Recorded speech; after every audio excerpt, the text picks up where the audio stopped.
say he's the McDreamy of our League One. You can find him on Twitter at Mediocre Ace. Brian, how are you? Oh, not too bad. I don't know that I'd go so far as to say McDreamy of League One. I think there's a few other people that would take that title ahead of me, but I'm flattered, so I appreciate it.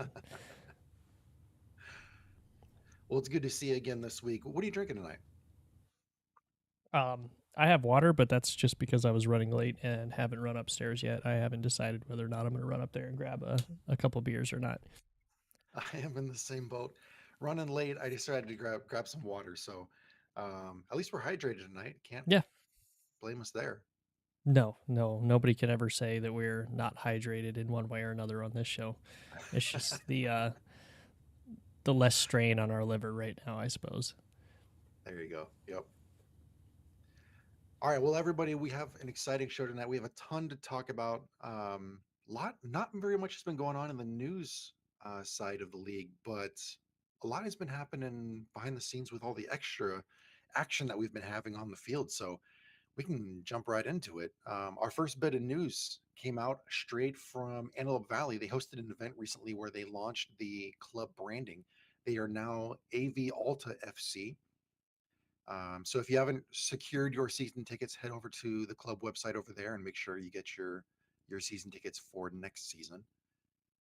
Oh, We for started sure. off the top of the show talking about McDreamy. Obviously, we have Brian here on the show with us, but Portland Heart of Pines had a celebrity guest sighting with Patrick Dempsey wearing a Portland Heart of Pines scarf.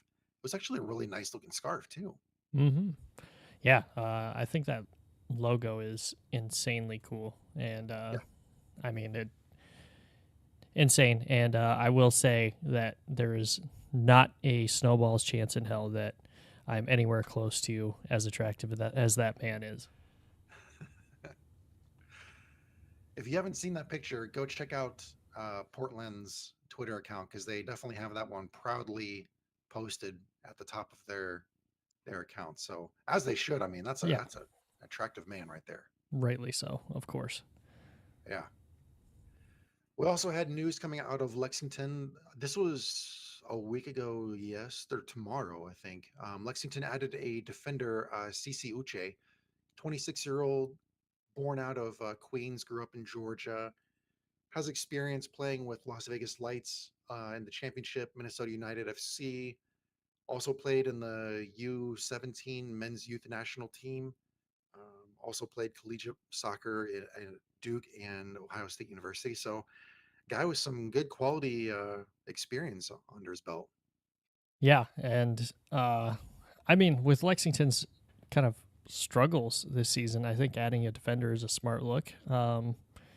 Obviously the price was right for him, but I think they're definitely getting a guy that is going to be able to come in and make an impact right away, which is something they desperately need as they're trying to get their feet under them again this season. So I think it's a good pickup, and especially with Lights experience and Minnesota United FC2, maybe not the best teams in the world to be coming from, but definitely talent is not an issue with either of those sides. Yeah, yeah, completely agree. And we actually had a question submitted asking about Lexington in a way of sorts, and we're actually going to get on that here just a little bit. But it this is actually a good point that we can bring up later on when we actually circle back to that question. And I know that we talked about last week with Charlotte, Union Omaha, and Tormenta getting knocked out of the Open Cup. Doesn't mean that you can't have some skin in the game because there's plenty of League One talent that is still in the Open Cup, as evidenced by a recent article released by league headquarters. I think it was either yesterday or maybe even day before. Yeah, There have been several League One players who are still alive in the Open Cup. So there's, I mean, if you're looking for a team to root for, there's still plenty of action going on there. Just with Sacramento Republic alone, they defeated MLS side San Jose Earthquakes 4-3. come You, back too. If you didn't watch that match, I feel very sorry for you because that match was entertaining to say the least. Yeah. If it's the Open Cup and Sacramento Republic is on, yeah, you should definitely be watching that. I'm watching for sure. Yeah. But on that team alone, Trevor Ammon, Northern Colorado, Dami Villader, Union Omaha, Jonathan Ricketts, Chattanooga. I mean, those are some good names right there. Oh yeah, uh, definitely. Sacramento has an uncanny ability to come into League One and just cherry pick some of the best players and have for the past few seasons. So I guess it's not really a shock that they are playing this well in the Open Cup year in and year out. Yep. And New Mexico United has a similar strategy to themselves because Greg Hurst, you experience with Union Omaha and Chattanooga, Marco Micheletto from Tormenta, Makwele Kale from Tormenta, Abdi Mohammed from Greenville, Avion Flanagan from Charlotte. Those are some good names too. Yeah, those are you could make an all-star team out of just League One guys going up to championship and doing this much damage for them. So Yeah. Yeah, we also have players that are at Atlanta United, FC Dallas, Indy 11, Seattle Sounders. So, I mean, this is still a tournament where if you're a League One fan, tune in because there's tons of potential for action going on here involving players that we have routinely watched in years past. So, get in there, watch some more matches. We just had another round that just ended. I think the next one is going to be June 9th and 10th, if sounds I about remember right. correctly. Yeah. I think that So, timeline lines up about right. yeah. So when those matches start rolling around again, don't just think because your team is limited that there's nothing going on and you can't enjoy it because you certainly can. Yeah, there's a ton to root for, and plus, I mean, the Open Cup is going to be around at least for this year. So the only thing that would definitely help, or the biggest thing that would help, is ratings. So definitely make sure you stay watching. If it ends up being all MLS teams, maybe hate watch it, turn it on in the back room, and just walk away from it, let it play, call it a night. Whatever you want to do, or watch it. You know, that's kind of up to you. But yeah, definitely more eyes on it, the better. So, and there's good soccer being played, obviously. Hopefully, we see another Sacramento Republic run to the final, and hopefully they get it done this time and win the whole thing. Or any of New Mexico United as well. One of those two teams, I think I would, or Indy 11, completely fine with any of those three winning. Yeah. And those are the three USL teams that are left in the tourney. So yeah, definitely have my support. That's for sure. Yeah, all with pretty favorable matchups too. So Yeah. be on the lookout. Yeah. Well, the action did not contain itself just to the US Open Cup. We had plenty of action this past week in week 9 of the regular season. So we're going to jump straight into that one. Our first match, a rematch of the 2023 semifinals. And this was a big one for you, Brian. Yeah, Union Omaha going to Charlotte, taking on the Independents. Uh, I did not pick this one correctly, and boy, was I wrong. The first half, I thought, yeah, looking pretty good, and then Omaha in the second half, just out of nowhere. I'm not even sure the same players were on the field in the first half as were in the second half for Omaha. Um, Omaha comes out and wins it, scores 4 goals in the second half to take the match 4-1. Just in the downpouring rain, Omaha found a way to maybe exercise some demons because they have not played well against Charlotte. I'm trying to think of the stat, but it was something like 3 or 4 full matches worth of time from the last time Union Omaha beat Charlotte Independence or even scored a goal. So Charlotte Independence has Omaha's number, but not on this night. So, I Well, mean, funny you should mention that. In the outline, we have that this was Union Omaha's first win over Charlotte since week 30 of the 2023 season. which also ended in the same result, 4-1 win for Union Omaha. They were playing in Warner Park, though. They were Mm, not playing over in Charlotte. yeah. This was also so before this match kicked off, Union Omaha had only won one of the previous 5 matchups with Charlotte. So yeah, you hit it right on the nail, or hit Hmm. hit the nail right on the head when you're talking about that one.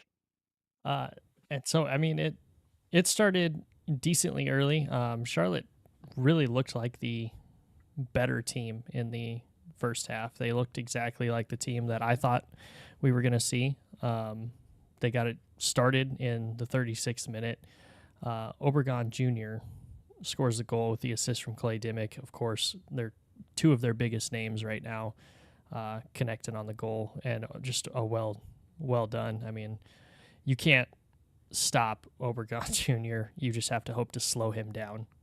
Yeah, Um, so they go into the half tie or up 1-0, and Omaha did not waste too much time. 9 minutes in, they score the equalizer. Pedro Dolabella from Aaron Gomez.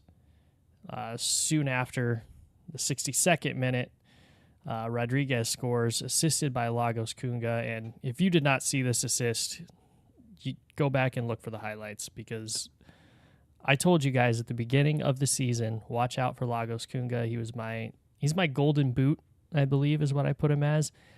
Man, I really should have put him as MVP, because when he is on the field and playing like that, he is a huge difference maker. Um, Also, as we'll see later, but in the 76th minute, Rodriguez again, this time assisted by Pedro Dolabella to make it 3-1 Omaha, and they were just simply in cruise control at this point of the match. yeah. Charlotte, you could tell, did not have the answer for this offensive attack. Um, and then again in the 90th +4, Lagos Kunga assisted by Brandon Knapp, just another beautiful move, just a pure footballer play.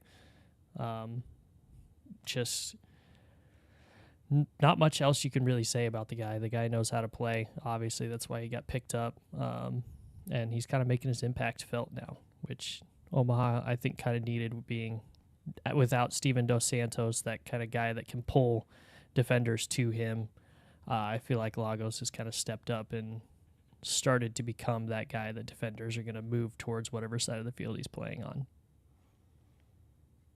And with this win, Union Omaha got the favored opinions of league headquarters, because they catapulted back up into the top spot of the power rankings.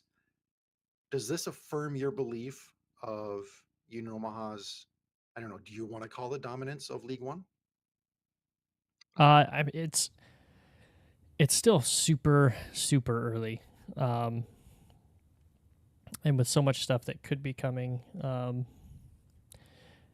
it's. I'll say right now, in my opinion, not even a homer take, I feel like Union Omaha is the most complete team in the league. I don't think there's a team that is better than Omaha. I think there's teams that match up better, but top to bottom, I think Union Omaha is definitely the team to beat this season for not only the Players Shield, but I'll even go out and say the actual title at the end of the season. So, granted, a lot of season left, and there's a lot of great teams, but as of right now, this is a really good team. And Luke Martin agrees with you in the live chat. He says it's a third of the season. I wouldn't say it's super early, but this is a team. If you take out the loss to Spokane from the Jaeger Cup round, this is a team that hasn't lost in the regular season since well into last season. Mm-hmm. Yeah, it's not a run that you're probably ever gonna see again, um, but I think Union Omaha has done a terrific job of getting the kinds of players that can fit well together. I think recruiting has been a really big standout point for this team. I think their front office puts together a really good team every year, and I feel like Dominic Casciato has this team really figured out and dialed in to exactly the system that he wants. I think the players are bought in, and that's a scary combination when you have on paper one of the most talented teams in the league. Yeah. And as fun as they are to watch on the field, it's just as fun to read about them because our friend Tim over at Ranting Blue Penguin has plenty of good articles that he's been writing about Union Omaha. So make sure you head over to find his articles and give those a read because he does some good stuff. Man, he is a man in demand too because he's Mm-hmm. been writing a ton out there for various media outlets. He's doing a great job. Yeah, for sure. Well, we go straight into we had our predictions that night too. So the fans picked a Union Omaha win. Brian, you had Charlotte with a 1-0 victory. I did. I reversed that and had a Union Omaha 1-0 victory. Um, so we almost the three of us almost lined up for a win on that one. I know I got to have more faith in my team, but hey, we're here, and this is where we're at. We'll kind of see how it goes, plays out the rest of the season. That's all right. You got the next one right. So Central Valley Fuego hosted One Knox, and One Knox came out of the match with a 2-0 victory, coming off goals in the first and then second half. The goal in the first half was an unassisted goal from Angelo Kelly Rosales, his third of the regular season. And then in the second half, a 56th minute goal from Kempis Tequila, and that made it 2-0. And that was his third goal in 3 matches. So if we start talking about One Knox here, this is their third clean sheet of the season. That ties them for first in the league. We knew this was going to be a defensive team, but Mm-hmm. now, especially with the efforts of Angelo Kelly, we're starting to see some signs that they can do it on the other side of the field too. Mm-hmm. Yeah, and I mean, especially in the last 3 matches, you have Tequila here really pouring it on. 3 goals in 3 matches is no small feat. Um, I mean, this. Let's be honest. This one, I think most people could have picked this one, um, and it is unfortunate that Fuego right now is just out of sorts to the point where people are comfortable putting them in the same position they were putting like Orlando City B when they were still in the league. That kind of 3 points. The thing I will say about Fuego, though, that is super uplifting to think about is this is another match where they have sold out their seats that they are able to give out with that stadium renovation still being completed. I think it should have been done a few weeks ago, but um, Fire Marshal still says limited capacity. So another limited capacity sellout for Fuego it's a good thing. It shows that this team is still in demand, even though the season has not gone the way they wanted it to. Obviously, they're winless in their last 8, which is the second longest win drought in club history. The last one being 2023, where they went 14 matches, weeks 20 to week 30. Uh,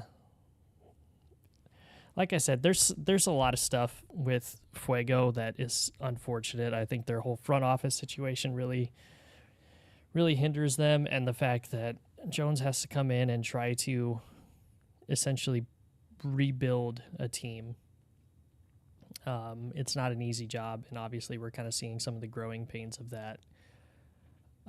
That being said, you can't take anything away from Knoxville. You play who's in front of you, and good teams beat teams that they are quote unquote supposed to beat. So obviously, we knew Knoxville coming in, like you said earlier, Rich, was going to be a defensive team. And now that they have an offense, this is a scary good team because they can pour it on. When they truly have everything clicking, this is a very, very good team. And when Kempis got his goal, he was assisted by Stuart Ritchie. That's another big name that's on that team, a Mhm. heavy contributor to One Knox. So we see One Knox routinely getting these shutouts, having huge defensive efforts. Um, but now we're starting to see them show some offensive prowess, and so they start getting included into that conversation of, well, how high can they climb? Where should they be sitting on the table? Where should we project them as the fall starts, approaching closer and closer? So that's certainly a fun conversation. On the flip side, for Central Valley Fuego, you mentioned the sellouts, and that's giving the fans momentum to show up, to be a part of that, to not have that FOMO involved with Fuego.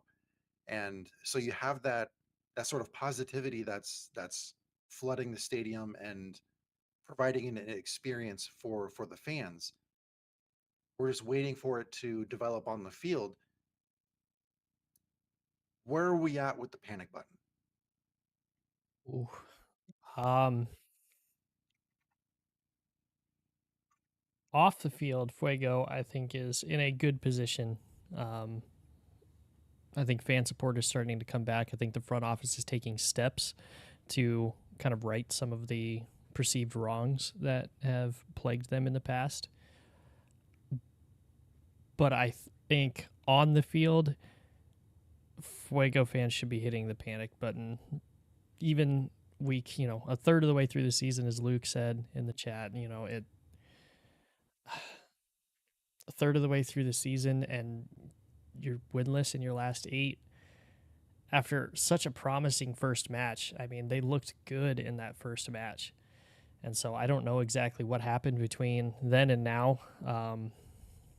But yeah, I think the panic button should be pressed, and I think there's going to have to be some tough decisions coming for Jones and his staff as far as what they're going to do to get out of this. I don't have the answer, um, but you got to think it's got to come sooner rather than later. So I think hitting the panic button right now and trying to do something to inject some life into this team uh, is going to be something they're going to have to do. And I have to think that with the fan support, even with a team that is not playing very well right now, once you get out of your limited capacity, if you get 1,500 to 2,000 fans in that venue, I think this team is going to feed off of that energy from the crowd. They haven't had it, so they haven't had a chance to really feel all of the supporters behind them like they probably should. So I'd say once that happens, I'd be really interested in to see what Fuego does with that, and I would be really shocked if they don't see some sort of boost in form when they have their full vocal fans behind them. One thing that Central Valley Fuego fans can take into account with all of this is that there's an eye on the future. There's a vision that they are following. And with the limited capacity stuff, granted that's more on the school's part, isn't it? Okay, Yeah, so they're redoing their fire alarm, fire suppression system stuff. So yeah. Um, but because of the fact that they have limited capacity, that creates a greater demand for those tickets, which brings in a more devout following for the players to play in front of. You also have a coach who was brought in looking at a roster with players that, as we've learned in the past, wasn't 100% sold on, and these are players who have contracts extended out for maybe the next year, maybe next 2 years, and so he doesn't have his full vision out on the field. He doesn't have his full system that he wants. So when you have a coach like Jermaine Jones at the helm, there's a system that he wants to play, there's personnel that he wants to use, and so we kind of have to wait for this whole thing to develop.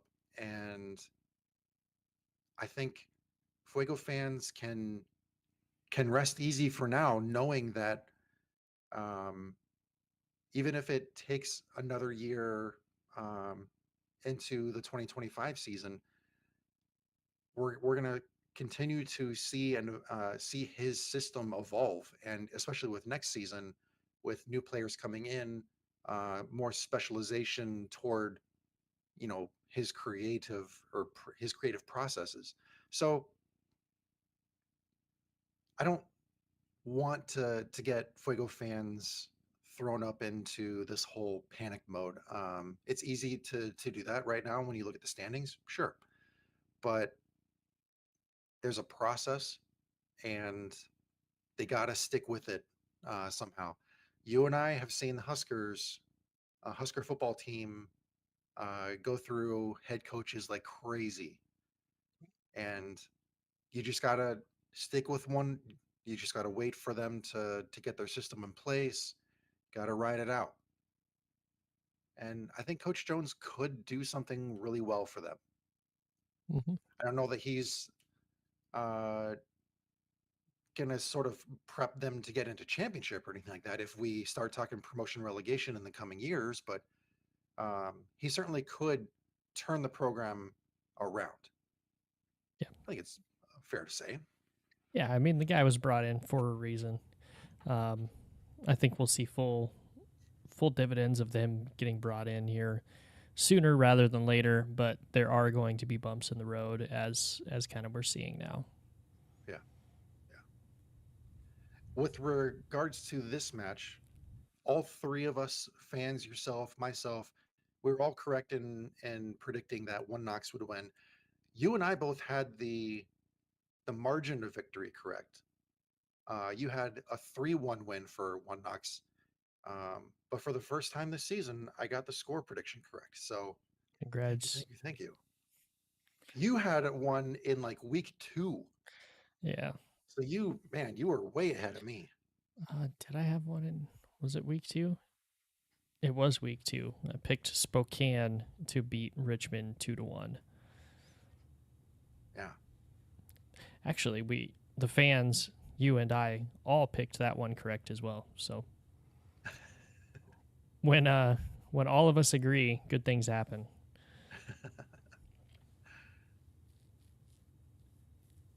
All right. So then we had a big matchup in City Stadium with Richmond Kickers hosting Greenville.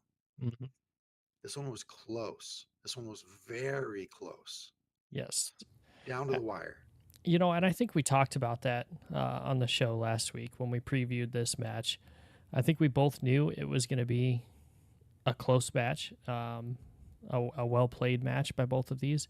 I think Richmond came out and did exactly what I thought they were going to do, except for score. I think they played it about as well as they could to beat a very good Greenville Triumph team, but in the end could not get it done because in the 85th minute, McKinnon scores his 9th goal of the season across all competitions. He's the club leader, and in the regular season, he has 8 appearances and 6 goals. Talk about a scoring machine. Yeah. Yeah. Lime McKinnon is just crazy. He's crazy. And so you've also got Nate Schultz with the assist on that, his second assist of the season. He's also tied with McKinnon and Zion Scarlett for the club assist leader, all at 2 apiece. So, yeah, Greenville, man, another one of those teams. Greenville and Omaha have seen success year in and year out in this league, and those are the 2 teams with, let's say, the most pedigree, I think, in the league, but I think 2 of the more, if you talk about League One, those are 2 teams that are going to come up most often in most casual fans' minds, except for obviously the team that you root for is going to come first. But if you talk about other teams, I think those two are the first two that you really see. And I think Greenville did not have their best match in this one. I think Richmond came out with a really good plan uh, to try to come out and get this victory, and they executed it very well. But in the end, it's the same thing with Knoxville. You know, good teams beat the teams that you are quote unquote supposed to beat. Because on paper, this Greenville team is probably a little bit better, I would say, than this Richmond team. But credit be to Richmond, they actually had a higher offensive G score than Greenville did, if that tells you anything. And the defensive was not that far off either, nor was the XG. So this Richmond team came out and played this Greenville team the way they were supposed to. Unfortunately for Richmond, it couldn't get the win, and fortunately for Greenville, they get a win to stay on top of the table. Yep. Yep. G was happy. He was posting that meme as soon as the full-time whistle came through. Figured that one was coming. But if you look at the results of this one, so Greenville had their third clean sheet of the season. We talked about One Knox already having their third clean sheet of the season as well. Madison also has 3 clean sheets this season. So those are the 3 teams at the top of the league for clean sheets. With Richmond, they failed to record a victory across their last 7 matches, which is the longest stretch since the end of last season. And if you remember the end of last season, they had a bit of a slide, going 16 matches unbeaten. Winless. Yeah. Yeah. Sorry. Yeah, I said unbeaten, didn't I? Yeah, winless. Sorry. Thank you for the correction. You're good. You're good. Yeah, I mean, the fans all got this correct here. 55% saying a Greenville win.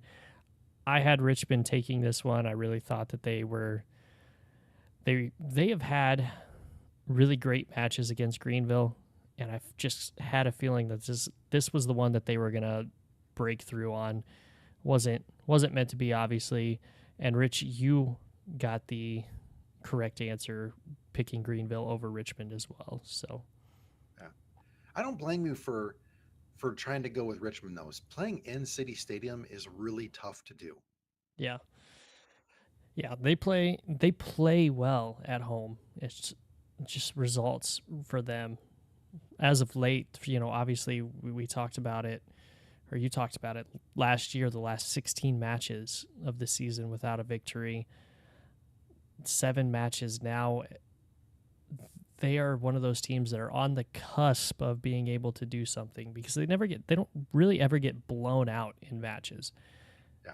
They're a lot they're a lot like Tormenta was last year, Lexington was, and Central Valley last season. They never really get blown out, but they can never really get over that hump. Yeah. I don't know what Yep. it is. There's always a few teams in this league where it's just, you see the potential, you see the talent, and it just for some reason doesn't go their way more often than not. You see those moments in the young players that Sawatsky has on his side, and you see those moments where you think, "Ooh, all right, this things are happening. We're seeing some progress here." But it never translates. It well, I don't want to say never, but it's just not translating to the scoreboard. But Mm-hmm. you see those moments on the field, between the players, and you see that it's coming. It's Mm-hmm. coming. Yeah, I think so as well. Yeah. Well, we follow that matchup with a Tormenta home match against Chattanooga. Um, Tormenta takes home the victory with a 4-0 win, with 1 goal in the first half, 3 in the second half.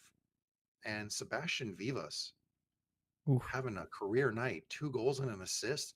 Mm-hmm. Um, Ajmir Spengler getting his first professional goal. Niall Watson getting his third of the regular season. He subbed in the 63rd minute, and his first touch on the ball is his goal in the 64th minute.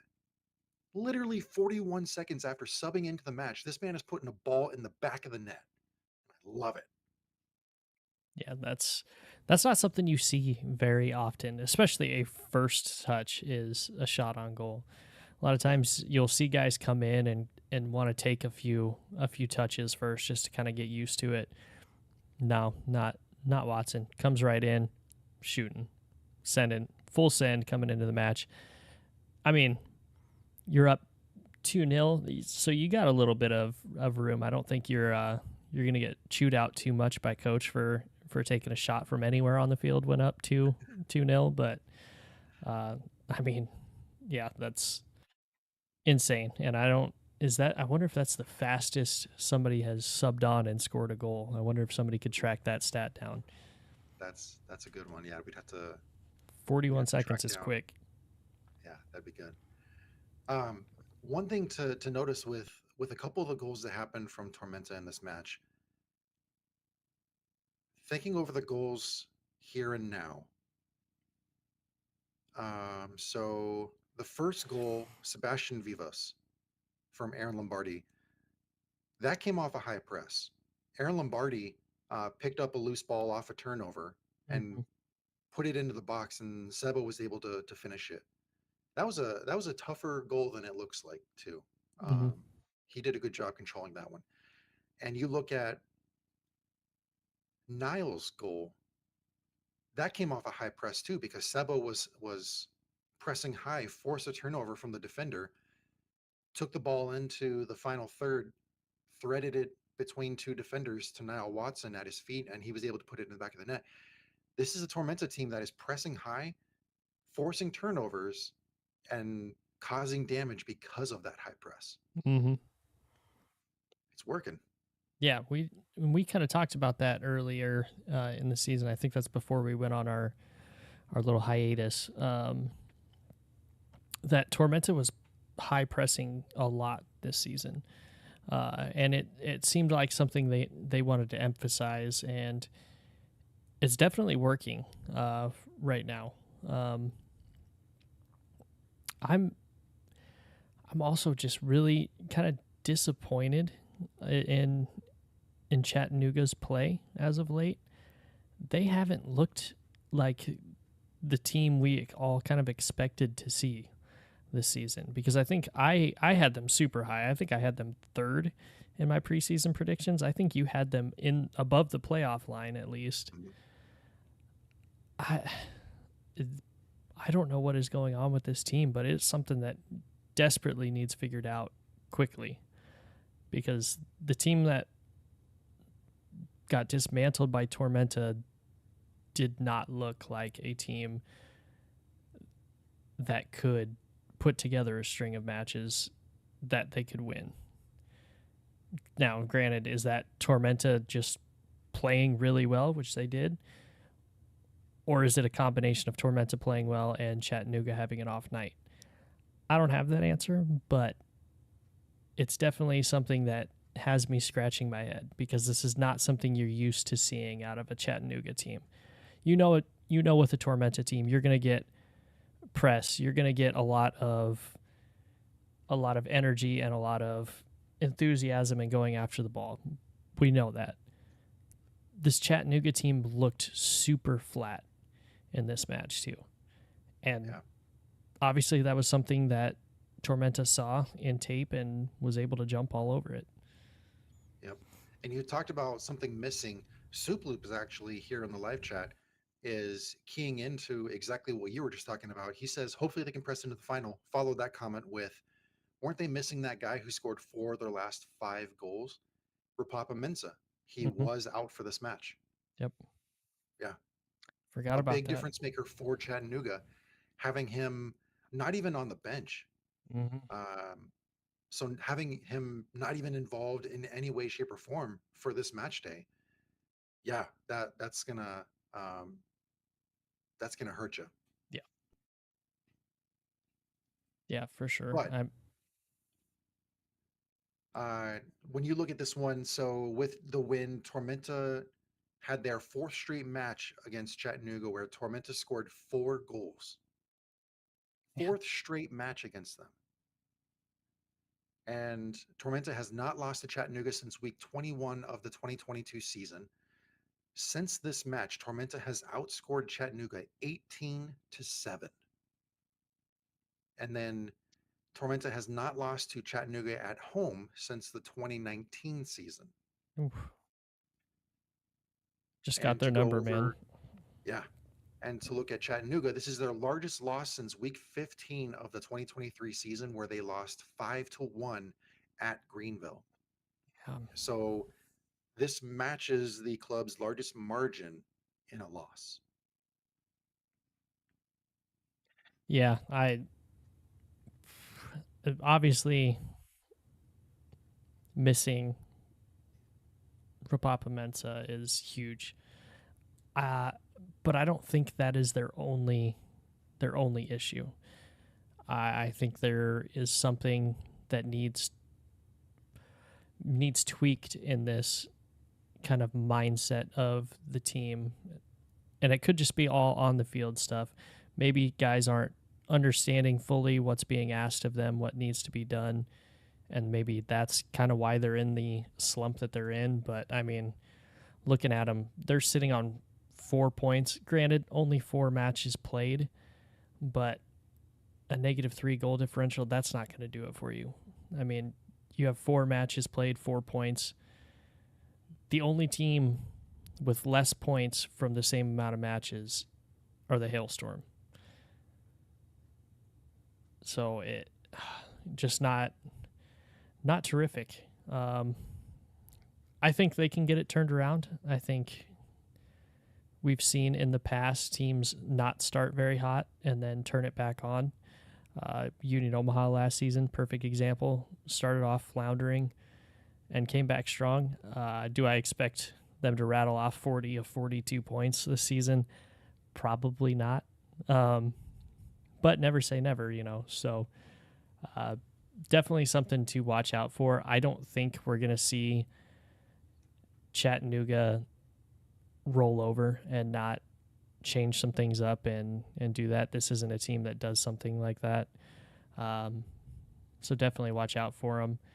And as far as Tormenta goes, just keep doing it. I mean, this is exactly kind of what we expected them to be doing. They're sitting on 8 matches played, 10 points right now, and playing well. That press is something to definitely not take lightly, because they have the quick players that are able to do it. And Tormenta probably going to get a little bit of a momentum boost from this. This breaks a 2-match losing streak for them. So definitely big for them. Definitely something to look out for. As far as predictions last week, obviously we all know Rich cannot pick these matches for Tormenta plays in, so it's just the fans and me on this one. We both agreed Tormenta wins, so good on us, I guess. This was a tough one to pick. I saw it being a 3-2. I saw this being a lot closer. I also probably thought Rapapa Mensa was going to be playing, so that could have been a little bit behind that scoreline as well. But either way, great match to if you like some cool goals, it was a good match to watch. Yep. We've talked about league transparency in the past, and in that,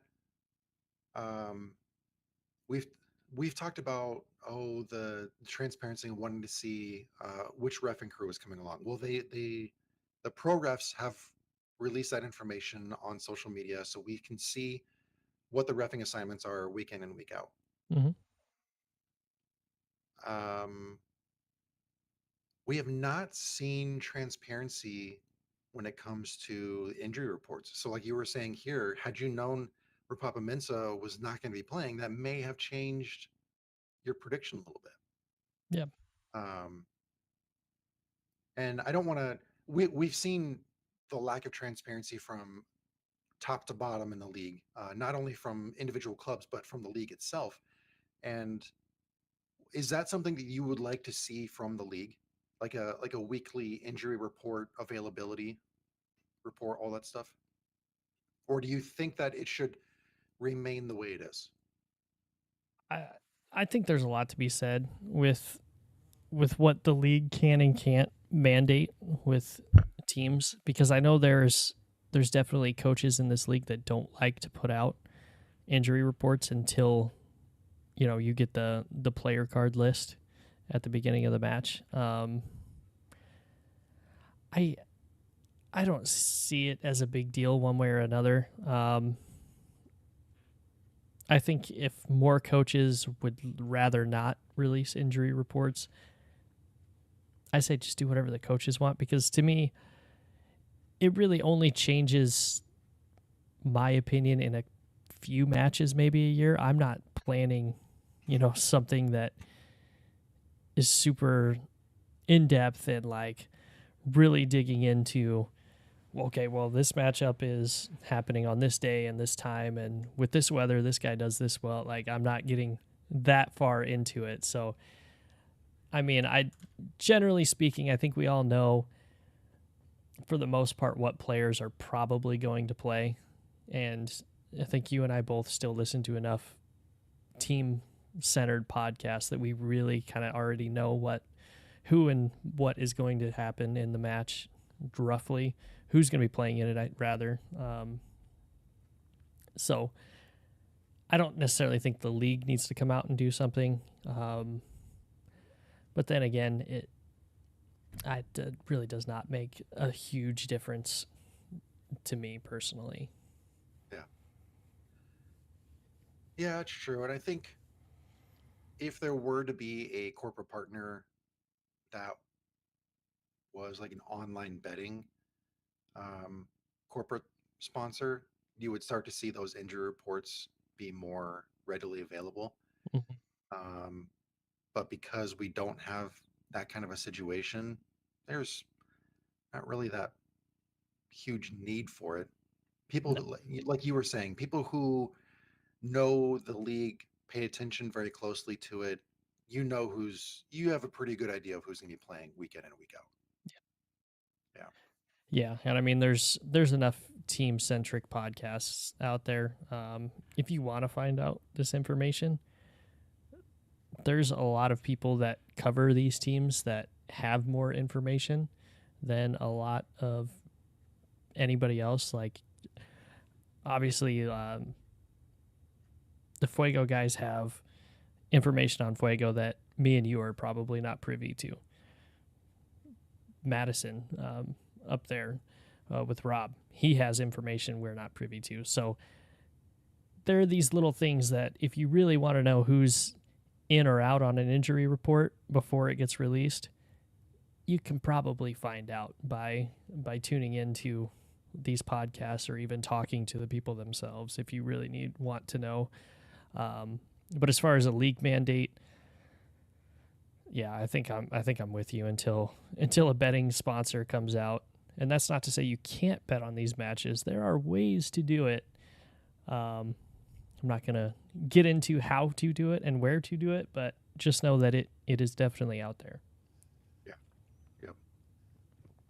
And yeah, there are some really fantastic people doing independent coverage across the league, and like you said, they have that information. I won't speak to whether how they should be disseminating that information. That blurs some lines, so Mm-hmm. I will leave that for other people to discuss. Luke Martin coming into the live chat saying it would be nice to know for sure. Yeah, I agree. It would be nice Mm-hmm. to know for sure if you're doing that independent coverage and you're a fan, you want to know that kind of stuff. Yeah, totally true. Yep. Soup Loop's also coming in. We got a couple comments coming in here. Tim Ranting Blue Penguin saying it'd be nice to see consistency for the broadcast. Kind of awkward when there's 5 guys listed out for one team and none for the other, even when everyone knows someone is injured. True. Yeah, it's true. Mm-hmm. And then Soup Loop's coming in saying Ben's wife. I would worry if it would give the opposing team a leg up on the team when there's injuries. Yep. I don't know if the pun was intended with a leg up, but Yeah. if it was, well done. If it wasn't, Well done, Sweet Boobs. you can still say well done. Yeah. Just if it wasn't, just lie and say it was. It's all good. So we go from one performance that had us scratching our head with Chattanooga to another performance that had us scratching our head with Spokane dropping a match at home to Forward Madison. Forward Madison taking a 3-0 victory. Now, you can't say uh, Madison didn't earn this because if you look at the goals they scored, oof, those are beautiful goals. And they have every right to be walking out of there with 3 points with the goals they scored. Mm-hmm. Yeah, I mean, the 22nd minute, Jimmy Villalobos, first goal for Madison. Christian Cheney on the assist. Just a, it was kind of a something out of nothing style goal. Just outside of the box, kind of getting trapped. Christian Cheney lays it off, and Villalobos sends just a low shot into the corner of the net. Beautiful shot, like put in the perfect position. But just one of those, like, how did you decide to take that shot? And that placement too, just the guts it takes to send one from outside the box on the ground in at goal. Crazy. Yeah. Great shot. The 44th minute, Madison doubles advantage, and Devin Boyce scores just a curler of a shot. Just beautifully beats the keeper. Wolfgang Prentice on the assist on that. Just another goal that you did not see coming. Another place where you don't, I mean, you see shots come from there, but they're usually not as accurate as that one was. It takes a Yeah. lot of spin to get that ball past the keeper, and Devin Boyce did it really well. Yeah. It was up for goal of the week too. It got second place in the votes. First place went to Seba with Tormenta. I think it was his second goal that was picked as the goal of the Oh, week. mm-hmm. Yep. Yeah. By the way, Seba, we didn't mention this, and when we were talking about Tormenta, Seba getting his first brace, his first professional brace I on that evening too. love it. Madison again, 63rd minute scores their third goal. Uh, I always get his name wrong.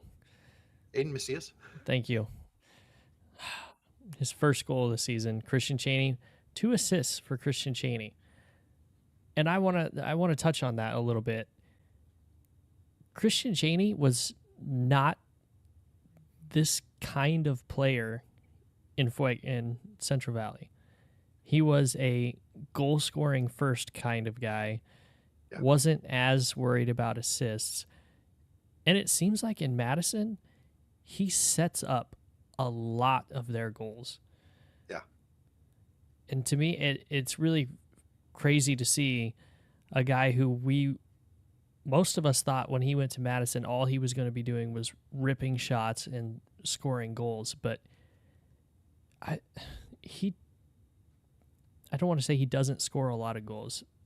That's not exactly what I'm thinking, but I think he has leveled his game up a little bit in Madison, maybe gotten a little bit different of a training regimen, and has made his game more well-rounded in Madison. I think Glazer has really turned him into an all-around forward as opposed to just a goal-scoring forward. Yeah. Totally agree. And Rob, with Talking Flock, has been saying this week in and week out. Mm-hmm. This whole theme, and he's 100% right every Yeah. single time he has said it. And so, yeah, uh, good on you, Rob, for that observation. Yeah, he picked up on it. And what's also funny is it's not just the players who have really come to love Christian Cheney. The fans up there love Christian Cheney. When I was up there for the Henny Derby, Christian Cheney wasn't even playing. And anywhere you saw Christian Chaney walking inside of Bree Stevens Field, you could see people just like flock in. I'm saying, pun fully intended here, but people flocking over to Chaney to go say hi, get pictures, get autographs and everything like that. Like it was really cool to see the way that Ford Madison fans were embracing him. Mm-hmm. And the XG for Ford Madison was only zero point 0.7 on this night, and they got 3 goals. Yeah, I mean, if you look at the positions they took those shots from, Yeah, yeah, that explains a lot. yeah. Um, but just the talent wise to get those shots to go in, uh, crazy. Spokane in this one to just kind of turn this. I think they were there. They didn't get the breaks in this one that Madison did, as far as the same kind of shots going in for Madison would not fall for Spokane. Yeah. And it is it's unfortunate for Spokane because they did have a good crowd in this one as well. A very lively crowd too. I will put that up there as well. On that Devin Boyce goal, they let them hear it. Their their displeasure with the celebrations, which Devin Boyce, having played in Omaha, I think Omaha fans know his brand of celebration is a little bit trollish towards the fans. So it only makes sense. But just want to give a huge shout out to the Velocity fans too. They're showing up in numbers as well. So, um, but yeah, like I said, in this match, the breaks did not fall for Spokane, and Madison, they did. So I think that was really the tail of the tape in this one. I think these are two pretty evenly matched teams on paper, at least. But two very exciting brands of soccer to watch as well. And we've seen this sort of sticking point for Spokane in weeks past, because we've even heard Benji talk about it in some of his episodes with the Spokane Soccer Show, where Spokane has plenty of opportunities on the other end of the field. They just can't seem to put them away. They keep having those runs of bad luck where they're just unable to get it in the back of the net. This is a Spokane team that can get down the field. I think they're ranked one of the highest teams in touches inside the opposing team's box. Mm-hmm. So if you are routinely getting heavy touches inside your opponent's penalty area, you should be having chances left and right. And then to see, I mean, their XG on this night was 1.66. So there's opportunities at the for the taking right there, but they weren't able to put any of them away. So it's another one of those. It's a variation on a common theme for Spokane. You have these matches where there's production, but Mm-hmm. there's not production. Yeah. Yeah, It it's like watching a car try to go up an icy hill. You see the movement, you see the things are happening like they're supposed to. There just isn't a whole lot of traction to be had. At least in this match, I feel like Spokane on the whole is a team that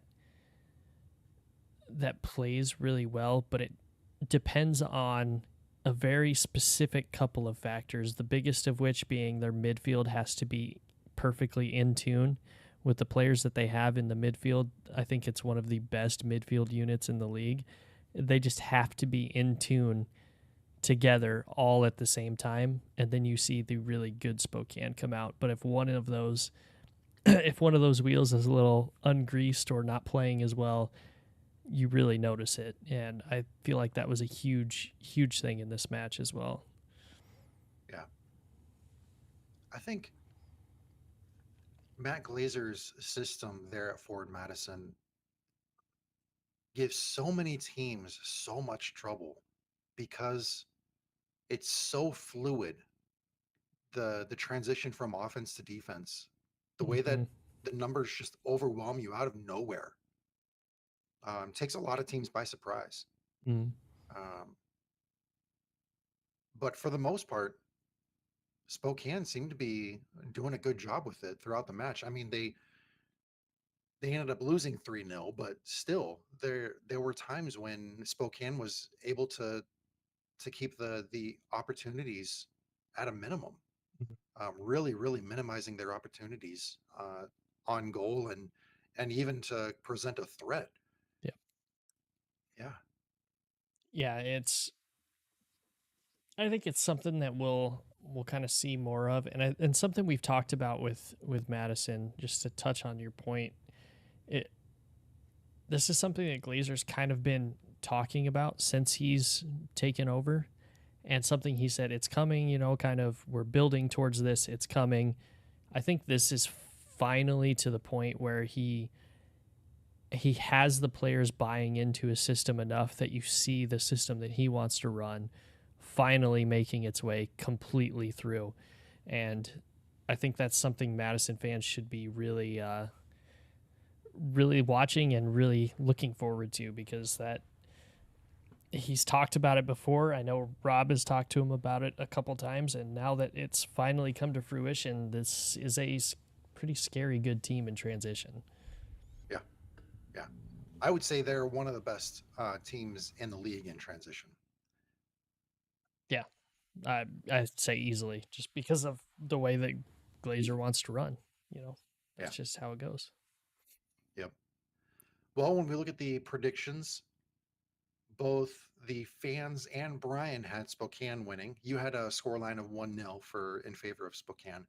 I had a 1-0 victory for Madison, so I barely squeaked by with that one. It happens. Yep. It happens. Rich really kicked my ass this week on this one. Rich and the fans, both of you. I did not do very well this week. Outside, so I mean, obviously, I can't throw a prediction for Tormenta, but for the other matches, I went 4-0 this week, and Mm-hmm. I got the bonus because I got the score right of that one match. It's true. Um, the fans finished out the week 4-1. Brian, you were at 2-3, but even with that result, I went back and did the math to look at the scoreboard here. You are in control of the scoreboard at the moment. Barely, Yeah. barely. Um, If we're talking baseball terms, you're hitting um, a 480 right now. I'll I'm take it. batting 476, and the fans are batting 429. Not bad. Not Honestly, bad. not bad at all. If you put it in Yeah. baseball terms, like all three of us are like big league sluggers right now. Like this Oh yeah. is we are all playing really well. Um, Look at that. 50% of the time I'm right every time. So um, we'll see how it goes. I was actually really surprised that I was at nearly 50% of matches picked correctly. I feel like week in and week out, I feel like I'm just not picking the right teams, but evidently half the time I do. You've been killing it. We have a document with all the results written down here, both with the fan picks and the polls that we do every weekend, as well as the ones that we have here on the podcast. And if you look through the week by week, after I went through and did all the math here, you were pretty much leading every week since week 1 or 2 or something like that. And I mean, you were just ahead of the pack the whole time. You could take this week off. Can't take the week off. I think I've forced our hand enough this season that if we miss another show, I don't think I can be the one that makes us miss another one. So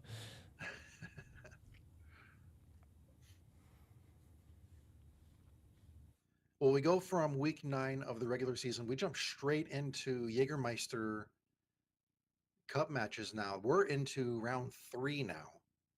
So we're starting to get a clearer idea of where each of the groups are sitting. and we have some exciting matchups this week. We are at 67 minutes right now, so we don't have a whole lot of time to go through all these previews, but we can talk a little bit about each one. For sure. Yeah, I think we switched it from the last show. I think we did more previews last show. We did more reviews this show. Now we just really need the fans to tell us which one do you prefer, or do you want us to do both, and we'll try to keep it a little bit on the shorter side of both of them. Yep. Well, the first match that we have is going to be on Saturday, and that is Ford Madison hosting One Knox. This is their Ooh. first meeting of the season, and you talk about a team who has heavy offensive production. You have a team that has heavy defensive production. I mean, this is going to be a great match. Mm-hmm. Yeah, it's going to be super interesting to see how Knoxville deals with that free flowing transition team game that we just talked about for Madison.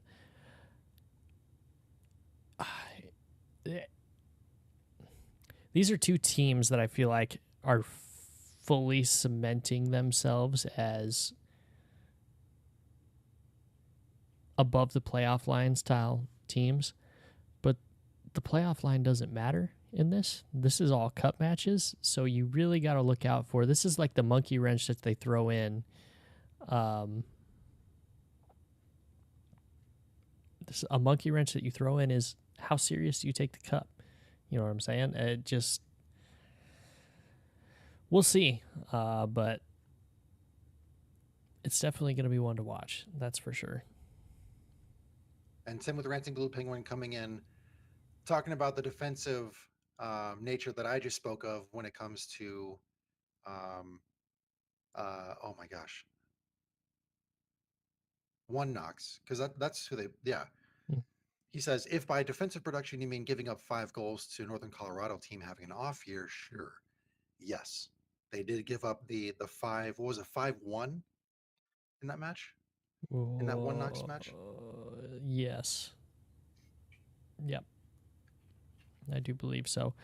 I mean, yeah, Yeah, 5-1. that's a good point, Tim.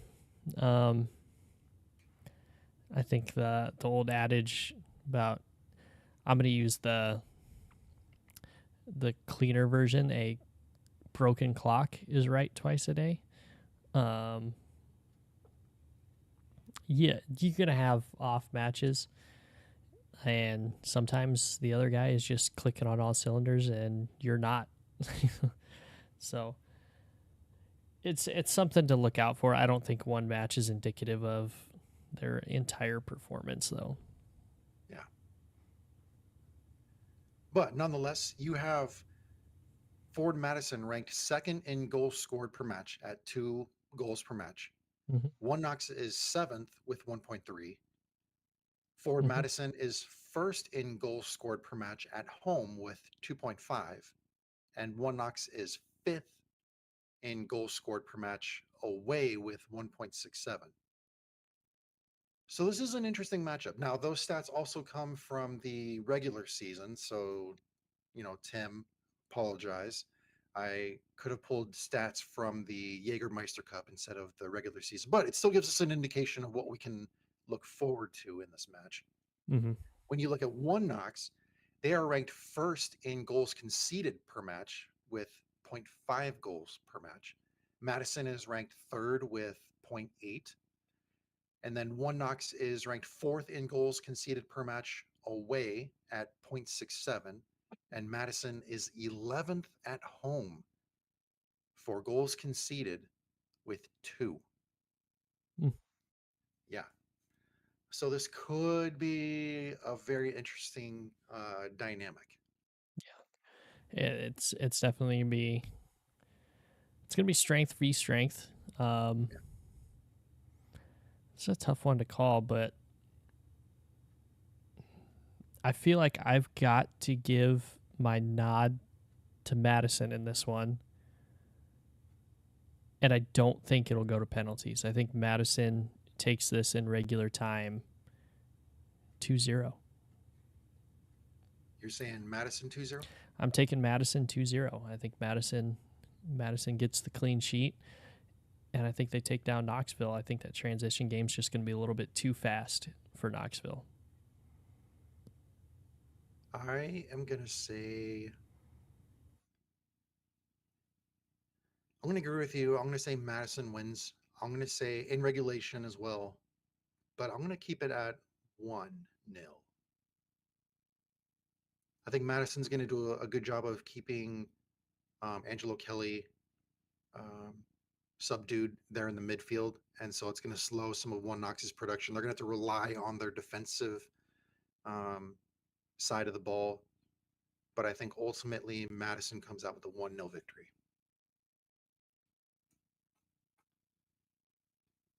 It's fair. We got the next match of the night is at 7:30, and that is Chattanooga versus Lexington. Yeah. Oh, these are two teams that in the regular season are below the playoff line. I know regular season doesn't really factor into the Jaeger Cup, but it's a nice kind of barometer and kind of a visualization, I guess, for me. Lexington sitting in 9th place and Chattanooga sitting in 10th place. These are two teams that are really kind of struggling to find an identity. Two teams that I really feel like a lot of people, I won't even say a lot of people, I feel like everyone thought these two teams were going to end up playing a lot better than they're playing right now. I don't think what we've seen out of either of these teams are truly indicative of what it will be at the end of the season. But it is really interesting to see these two face off and to see who's going to come out on top, because this could be a point in the season. Being the Jaeger Cup, you're going to be able to try a couple different things.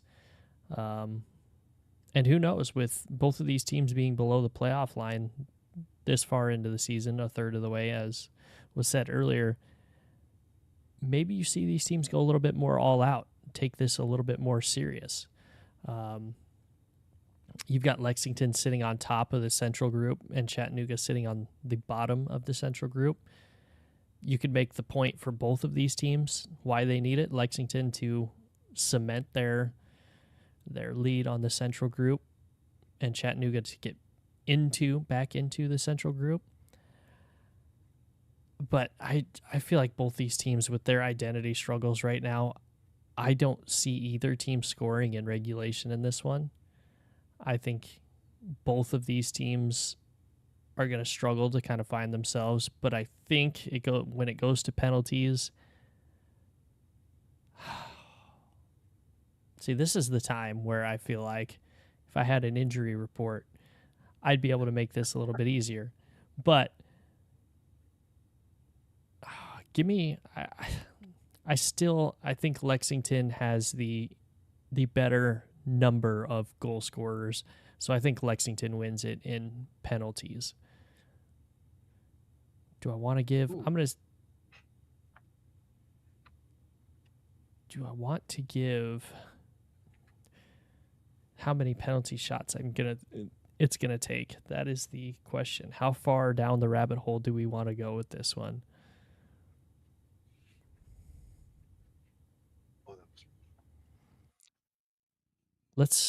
I'm gonna say 5-4. 5 to, oh, that's PKs. That's right. Yeah.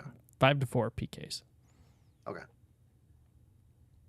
Tim with Ransom Blue Penguin coming in here saying, with Mensah being out, I agree that Chattanooga won't score in regulation. Lexington has scored in both of their cup matches. Yeah, sitting on top of the group. Yep. One thing that I think is going to be a huge factor in this is passing and possession. Lexington, I feel like, is going to be the team that is going to hold the ball more. They're going to have more accurate passing. I also think that their players are more apt at going one-on-one versus Chattanooga's defense. And so they're going to be pulling players out of position. There's going to be players that are going to be able to occupy any of that space that was given up or conceded, by the defense. And I think this is a match where Lexington can change the tide. I think this is one where they can gain some confidence. They can score in regulation. So I'm going to give Lexington a 2-0 victory in regulation. Fair. Those are solid points.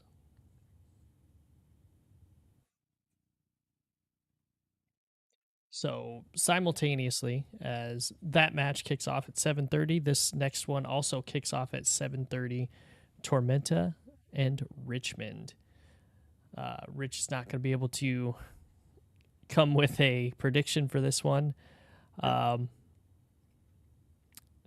really feel like last week Richmond showed that they maybe turned a little bit of a corner and started to figure themselves back out. I think Richmond is going to end up playing a lot better in this match. That being said, I also feel like Tormenta is going to take this match pretty seriously as well. Tormenta's sitting on the bottom of the East group right now. They need to start making moves if they're going to want to move up in this cup competition. I think after what happened this last week, scoring 4 goals is going to boost their confidence.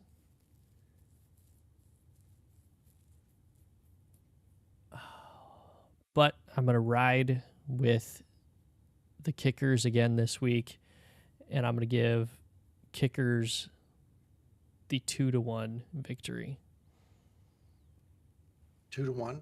2-1. All right. Don't let me down, Richmond. I'm picking you again. Don't give me a reason not to pick you again.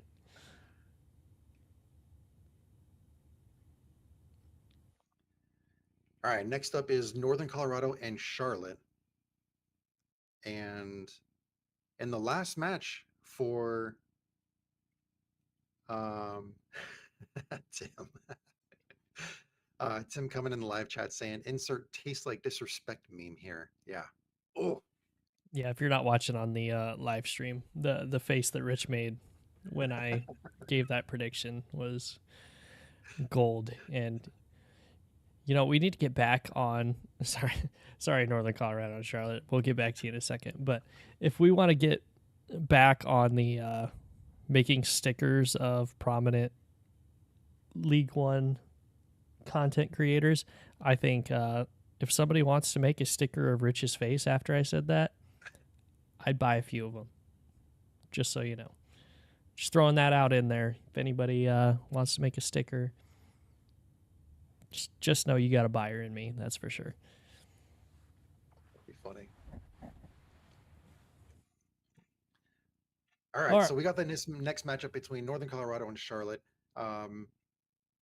We have seen some. So in the last round of the Jagermeister Cup, we saw that Northern Colorado posted that 5-1 victory that Tim was mentioning in the live chat.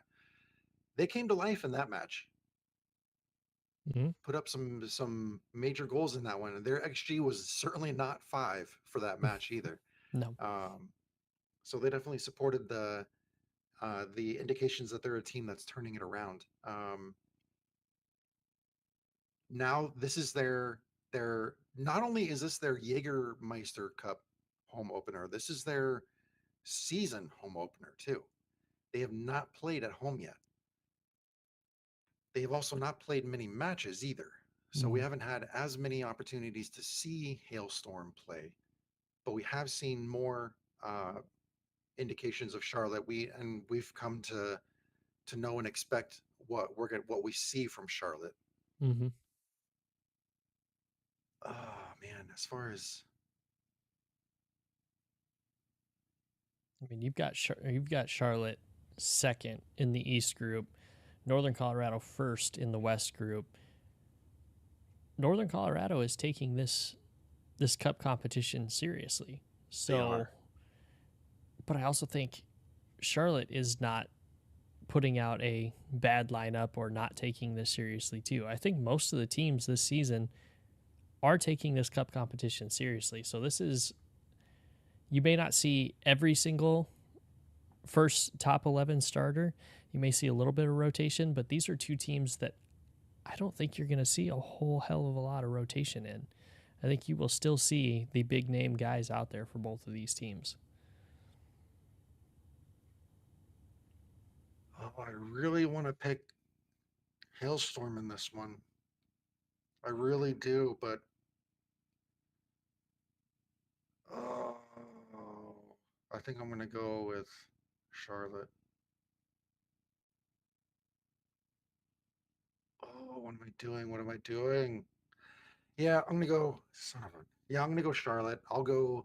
Man, it's their home opener too. I mean, Mm-hmm. they're gonna be riding that wave of emotion and all that stuff. Yep. Northern Colorado's like throwing everything into this one. Ah, I really want to pick Hailstorm for this one. Hmm. Dang it. Well, I'm gonna go. I'm gonna go Charlotte 2-1. Gonna take Charlotte 2-1. Northern Colorado home opener. Northern Colorado unbeaten in their last 3. Northern Colorado unbeaten in their last strike it 4. They win their home opener. They win their Jagermeister Cup, unbeaten in last 4. Give me Northern Colorado 3-2. That was nice the way you did that too. Sometimes I got those. That was good. I like that. Oh, see, I wanted to go with Northern Colorado so bad too. Yeah, man. Yeah, I think Northern Colorado this season definitely going for the Jaeger Cup. It seems Yeah. like right now anyway. So Dang. That one's I have a feeling that one's gonna come back to bite me. But it's in the books, so I gotta move on. it's on the books. Yep. All right. So next up we have Spokane hosting Greenville. I mean, ooh, you go from one good match to another. This one is gonna be mighty good. Mm-hmm. Yeah, I mean you've got Spokane sitting second in the West Group. However, they have the goals for rule, making them the wild card team. And you have the Greenville Triumph sitting number 1 in the East Group. So as of right now, both these teams will make it to the Final Four playoff. This is gonna be an interesting one because I feel like the way Spokane plays is tailor made to beat a team like Greenville. I think them being able to work the ball through the midfield like they do. Granted, the caveat is, as I said earlier, all of their midfield pieces working together. I really see Spokane being able to move the ball well and be able to shut down the passing lanes that Greenville likes to use, because they do like to come through that midfield and work the ball out wide through the midfield and not down the wings. So I think Spokane is set up to do it.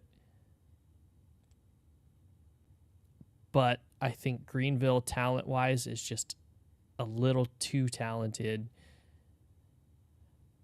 So I like Greenville in this one, but I think Spokane takes them to PKs. Wow, you're really going with the PKs this time.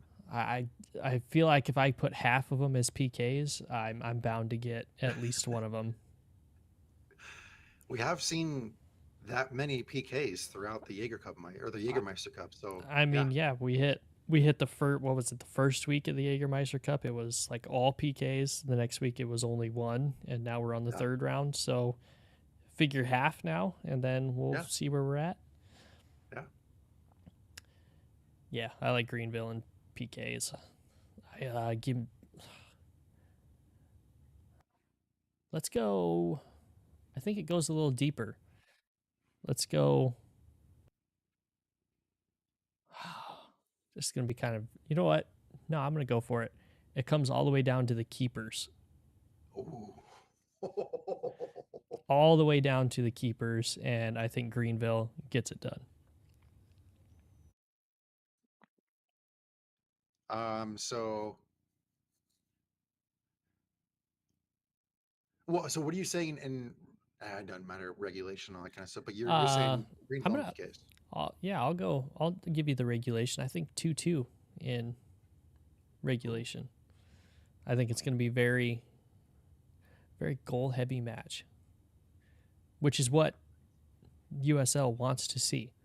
They want to see Yeah. goal heavy matches. They want to see, um, PKs. So let's give the people what they want. Okay. I think Spokane is a quality team. They have a good defensive setup. They move the ball really well. Greenville is also a team, good defensive setup, moves the ball well. I just we've seen those instances as we've talked about with Spokane not being able to connect on the other end of the field. Yes, they're hosting again this time. I just Greenville is just really good, and you have Liam McKinnon. You try to put bodies on him. You got Jamie Smith. I Mm-hmm. mean, they just have so many offensive threats. I will say Jagermeister Cup hero Jamie Smith too, because that dude Yeah, is lighting it up in the Jagermeister Cup. yeah, yeah. He hurt us when we came down in the last round. Put up a Mm-hmm. brace against us, including that crazy one from way outside. Oh, oof, wonder goal. Yeah, yeah, that one hurt Uh, because it was in like the 88th minute too. mm-hmm. I I I mean, was what do I you was do? You prepping know, for the PKs. I was so ready for the PKs, but no. Um, all right, I'm gonna go Greenville in regulation.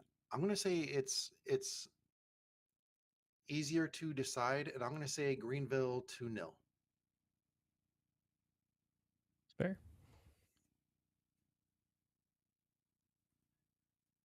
And last but not least, we have. I feel like these two teams just played not too long ago. Union Omaha and Central Valley.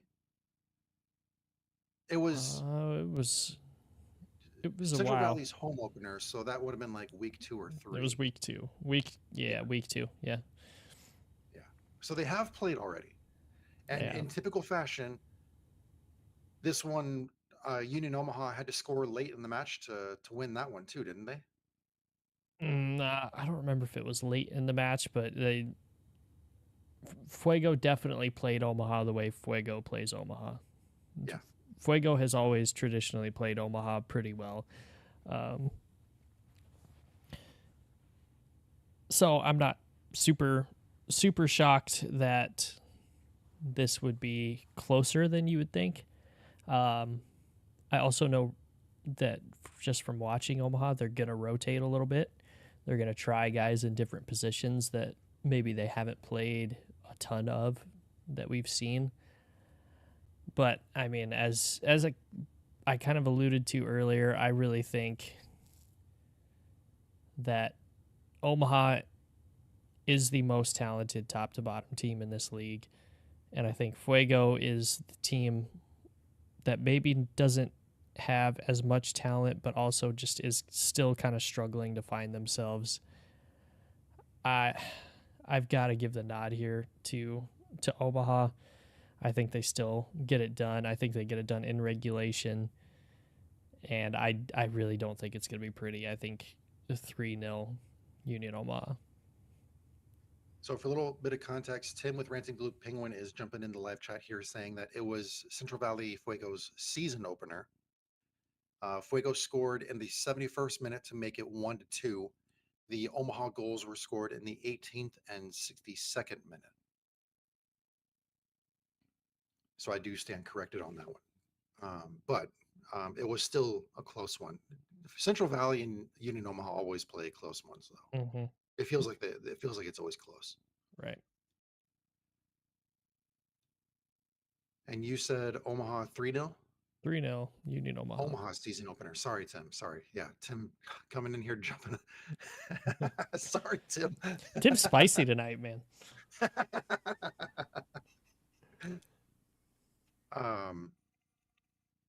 All right, so you had Union Omaha 3-0. I'm Yep. gonna go Union Omaha.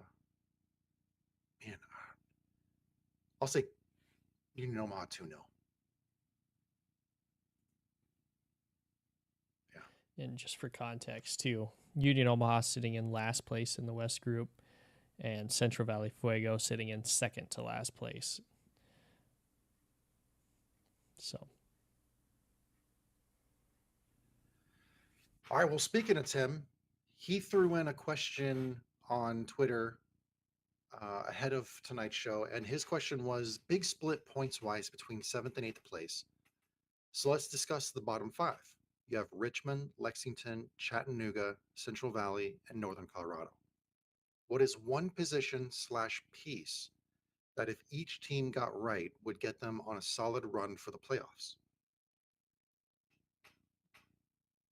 Oof.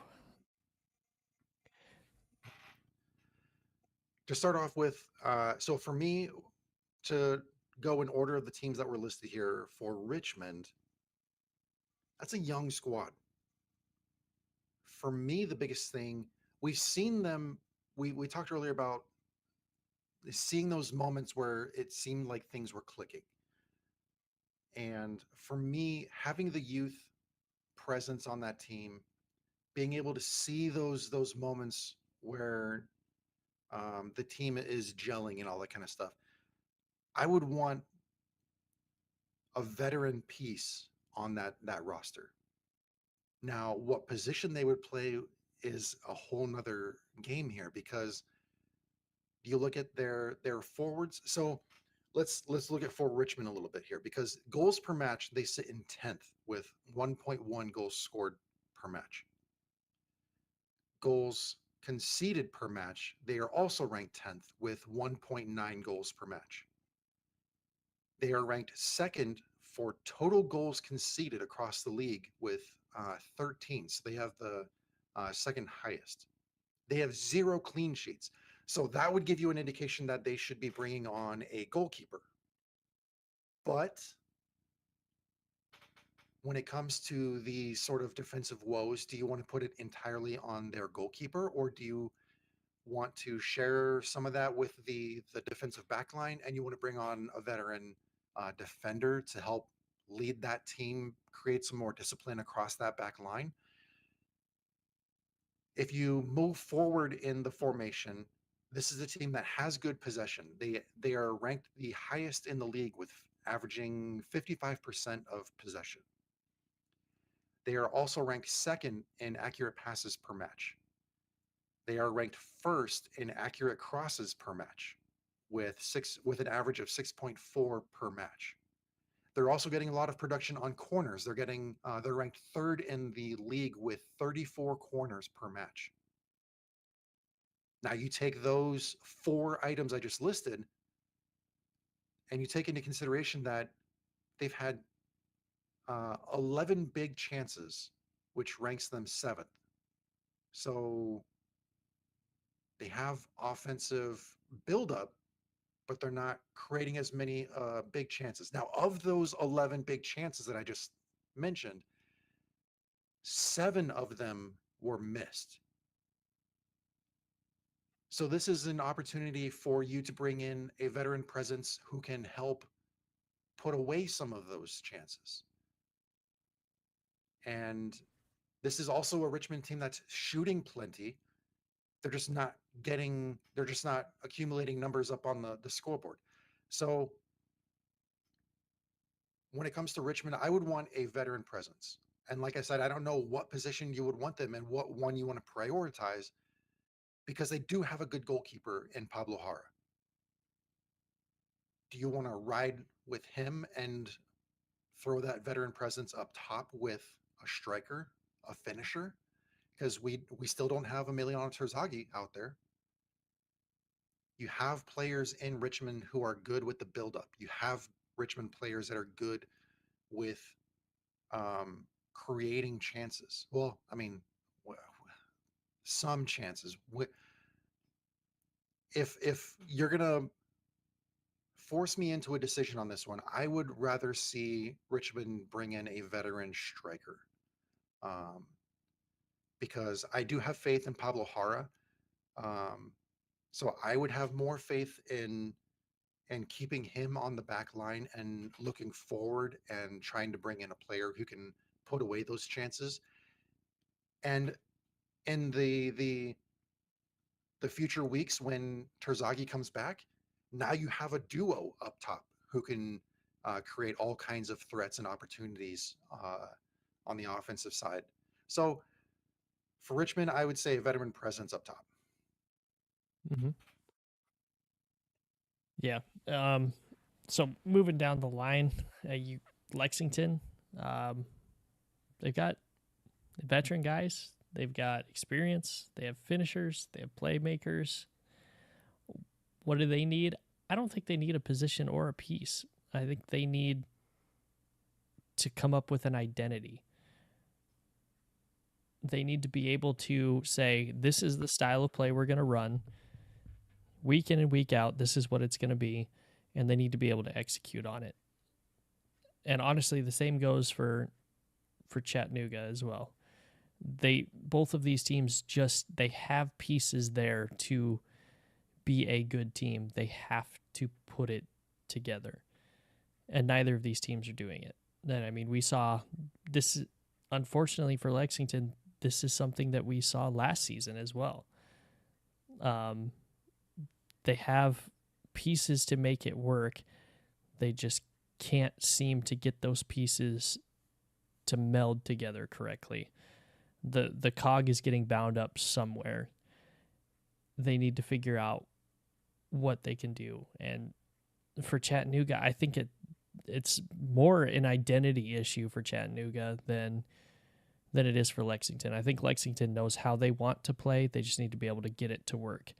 Chattanooga, they don't know how they're going to play week in and week out. And you're seeing that struggles without Mensa on the field. You're kind of seeing them go, okay, our main guy that is scoring goals and playing really well for us is out. What do we do? And that's it. It does exactly that. It just goes that quiet. They need to figure out what they're going to do as well. Yeah, Tim in the live chat, it's on the coach, maybe for Lexington, and the coach on Chattanooga as well. If I had to place it, to me, honestly, it's more Lexington, because this is something we've seen. This is the second time we've seen this same exact thing happen with Lexington. They'll have swells of really good play and swells of really bad play in the same match. They rarely have a match where they play really well the entire time or really poorly the entire time. So it's super frustrating for both of these teams. And I mean, I'm going to let you have Northern Colorado, because that one I have zero idea on. Yeah, true. Lexington did switch coaches in the off season, but the fact that the problem is still there, and they've switched a bunch of players as well. So I don't have an answer for Lexington other than they've got to figure out a good identity. Fuego has really gotten the short end of the stick in a lot of things. They have a lot of things going against them in the moment. I honestly feel like they need, more than anything, their supporters to to kind of rally them through this tough part, because I don't think anybody thought coming into the season Fuego was going to come out and be world beaters. They have a coach that I feel like is going to do well in this league, but they need, I guess, a culture shift, in my opinion, is the big thing that I would put on Fuego. I think they need to switch some of the issues that were happening in the front office. They need to figure out that first and foremost. They need to get their fans back into the stadium and then see what that does for them, because I don't feel like you can get a full view of a team until they have all of the pieces completed and they're ready for what's going to happen. So they're at a disadvantage right now. I think they just need to get their front office in line, and then we'll see where it goes from there. And for Northern Colorado, the last team that we have on this list, the biggest thing that I have for Northern Colorado is that I feel like they're still trying to play the same system that they were last season, despite missing integral players of that system. There's no way I'm going to be calling for Lalo Delgado to be replaced. He's a proven quality goalkeeper, but the fact that, I mean, this is a Northern Colorado team that hasn't played very much as well, but they're not seeing the offensive production that we saw last year. Now you're missing Arthur Rogers, you're missing Trevor Ammon, so they do still have quality players like Bruno Rendon. That guy's good. Mm-hmm. I'm a fan of him. But I think they need to adjust their system this year to cater more to the strength of the players that are on the roster. You can't go with the same system expecting the same results without those two key players from last season's roster. Uh, and if that means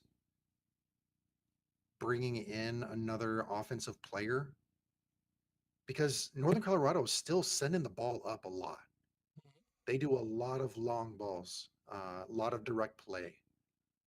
So if you can bring in a proven goal scorer to put away those long balls, that could help.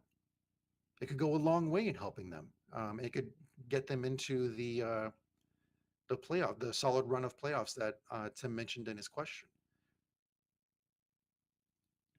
I still think, I think for Northern Colorado, I think that's what I would do for them.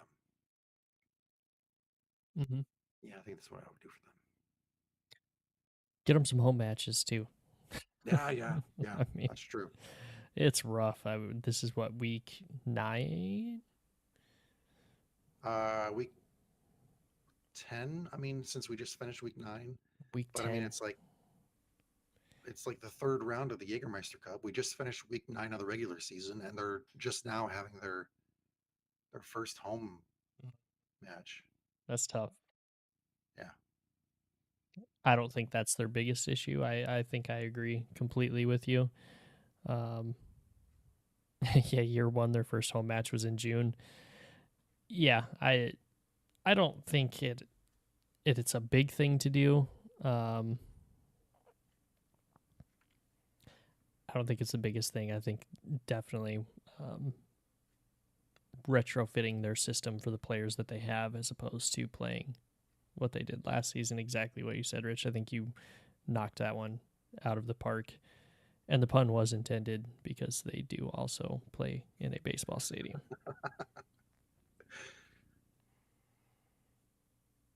Or Well, I played just checked in Twitter, a and we baseball don't have any stadium. more um, questions over there. I didn't mean to cut you off. If you wanted to keep going, I didn't mean to cut you off. I'm sorry. Nope, we good. Okay, cool. Well, in that case, I don't see any questions in the chat either. No, We love when Tim joins us because he jumps into the live chat and throws plenty of information in here. he mentioned in year one, Northern Colorado's first home match, like you said, was in June. Last year, the home opener was May 27th. So yeah, um, this is a Northern Colorado side that plays the beginning of their season on the road, and then they're heavy at home on the Hmm. back end. which could come which could come in handy, later in the season. So, um, yeah, it'll be something definitely to watch and look for. Obviously, being in Windsor, it's Colorado. It's colder there most of the most of the time. So, Yeah. um, that's just kind of the nature of the beast. Having a team in Colorado, either play in the freezing cold or you wait until it gets warm enough to play. So, Yep. Yep. Tim also letting us know that they haven't lost either of their home openers, and you had Northern Colorado winning. hmm sure did. I did not. I had Charlotte winning. Something about it. I just know supporters out there are nuts, and I'm sure they're itching for a home match. So I think they're going to show up in droves for this one, especially being later on a Saturday night. That helps out a lot. Yeah. Yeah, I agree. Well, I don't have anything else. You got anything else? Um, no, actually, you know what? Yeah, I do. I know I had sent you a text message when I was watching the Tormenta match, but if anybody doesn't tune in and listen to Rich on the PA system for Tormenta matches, uh, he was in he was in quite the form. Obviously, winning a match 4-0 is going to put you in a better mood. Um, but yeah, I just wanted to put that one out there on the show that you sounded good and you sounded like you were having a lot of fun in that last match. So keep up that good work. Thank you. Yeah, I really was having a lot of fun, and it's a lot of fun when you can jump on the mic and get the crowd going. Yeah, it's cool. It's a lot of fun. Um, yeah, I think I've texted several people when they text me during matches when they hear me in the broadcast and everything, and I always tell them that I try to bring the Owen magic with me whenever I try to jump on the PA stuff. So Owen is the PA guy for Union Omaha matches, and he does a fantastic job. So if there's an example to follow, it's Owen. It's a good one. Yeah. But thank you for saying that, Brian. I appreciate that. Yeah, of course. All right. Well, with that said, everybody, thank you very much for tuning in to another episode of League One on the Rocks. My name is Rich. You can find me on Twitter at I'm Rich, but I'm not. And that is Brian. You can find him on Twitter at Mediocre Ace. We will be back next week with more League One coverage and all the coverage of Jagermeister Cup and regular season stuff. I mean, there's always something happening in League One, so we're going to bring it to you. All right. Thanks, guys.